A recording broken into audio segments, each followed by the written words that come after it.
সালামু আলাইকুম। এই মুহূর্তে আওয়ামী লীগের রাজনৈতিক ইস্যুটা হয়ে গেছে অনেকটা ফুটবলের মতন। যেমন ধরেন একজন উপদেষ্টা একটা শট মারলো, তো বলটা গেল আরেকদিকে।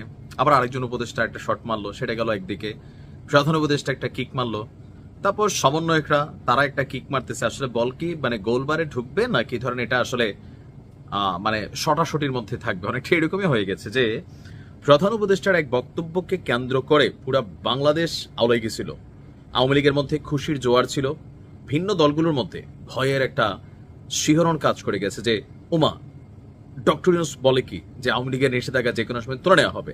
যদিও পরবর্তী সময় আমরা দেখলাম যে আমাদের কি বলা হয় যে গণমাধ্যমে আসছে যে বাংলা ফ্যাক্ট তারা বলছে, বা প্রধান উপদেষ্টার প্রেস সচিব শফিকও বলছিলেন যে না, আসলে বিষয়টা এরকম না, ওনার বক্তব্যটা ভুলভাবে সামনে আসছে।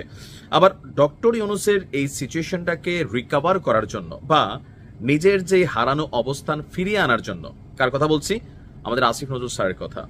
উনি এই মুহূর্তে বিশ্বাস করেন বাংলাদেশে রাজনৈতিকভাবে বিএনপি বলেন, জামাত ইসলাম বলেন, এনসিপি বলেন, অনলাইন কিং বলেন, আওয়ামী লীগ বলেন, সবার কাছেই তিনি আসলে নিজের ওজনটা হারাই ফেলছেন বিভিন্ন রকম বক্তব্য দিয়া। না পাইছেন ঘর, না পাইছেন ঘাট।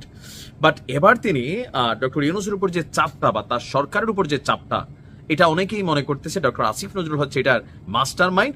তিনি আসলে আওয়ামী লীগের রাজনীতি নিষিদ্ধের পক্ষে না, কারণ একদম সরকার পতনের পরপর আমাদের তৎকালীন প্রেক্ষাপটে স্বরাষ্ট্র উপদেষ্টা, এখন সম্ভবত কোন উপদেষ্টা পদে আছে জানি না, শাখাউত সাহেব ব্রিগেডিয়ার জেনারেল, আর পাশাপাশি আসিফ স্যার, তারা কিন্তু বলছিলেন আওয়ামী লীগ নিষিদ্ধের ইস্যুটাতে তারা সমর্থন করেন না। এরকম একটা বক্তব্য দেওয়ার পর সাবেক স্বরাষ্ট্র উপদেষ্টা তিনি পথ হারাইছিলেন, মানে অন্য পদে গেছেন।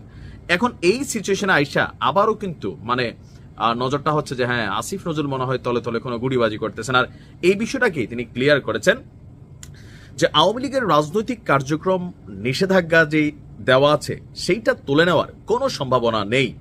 গতকালকে আপনার এই মুহূর্তে যেহেতু বাংলাদেশে শারদীয় দুর্গাপুজো চলছে, তো পূজা মণ্ডপ পরিদর্শন শেষে তিনি বলছেন যে এরই মধ্যে আন্তর্জাতিক অপরাধ ট্রাইব্যুনাল থেকে বিচার পাওয়ার পদক্ষেপ নেওয়া হয়েছে। এখন তো নয়, নির্বাচনের পরেও তা প্রত্যাহারের সম্ভাবনা নেই। তার মানে আমরা অনেকে ভাবছিলাম ডক্টর ইউনূস বলছিলেন যে কোনো সময়, তো যে কোনো সময় বলতে আমরা ভাবছি যে সবাই ওনার বক্তব্য যে এই সরকারের সময় তাহলে এটা করে যাবে, কারণ আগামীতে যে কোনো সরকার আসলে তারা কিন্তু আওয়ামী লীগের উপরে নিষেধাজ্ঞাটা নির্দিষ্ট একটা সময় পর্যন্ত বহাল রাখবে। কেন বহাল রাখবে? যে ভাই এটা তো আমরা করে নাই, ওই ইন্টারিম করে গেছে, আমরা তো এখন এটা কি করব। থাকে না, আওয়ামী লীগ অনেক ইস্যুতে এরকম গেম খেলছিল, তো সেই গেমে কিন্তু পড়ে যাবে। তো সেইটার কারণেই এখন আমরা দেখলাম যে আসিফ নজরুল স্যার বলছেন যে এখন তো নাই, নির্বাচনের পরেও তা প্রত্যাহারের সম্ভাবনা নেই। তো নির্বাচনের পরে কি এই সরকার থাকবে? এই সরকার তো থাকবে না, নির্বাচনের পরে যে নির্বাচিত সরকার তারা থাকবে। তিনি বলছেন যখন একটা দলের কার্যক্রম নিষিদ্ধ করা হয় তখন তা স্থায়ী না অস্থায়ী, এই ধরনের প্রশ্ন আসে। আওয়ামী লীগের কার্যক্রমের উপর দেওয়া নিষেধাজ্ঞা উঠিয়ে নেওয়া হবে এরকম কোনো সম্ভাবনা আমি দেখছি না। আর সংবিধান পরিবর্তন করতে হলে রাজনৈতিক দলের সংযোগ ছাড়া তা সম্ভব নয়। তিনি তার বক্তব্য দিয়েছেন যে এরপরেও সাধারণ সরকারি অধ্যাদেশ নিয়ে যেগুলো সম্ভব সংস্কার করছেন। মোট কথা হচ্ছে আওয়ামী লীগের জন্য খারাপ সংবাদ হচ্ছে এই সরকার তো দূরের কথা, আগামী সরকারেও আওয়ামী লীগের রাজনীতি করার জন্য যে আইনি বৈধতা সেটা আর থাকছে না। দেখা যাক কি হয়, সময় বলে দিবে।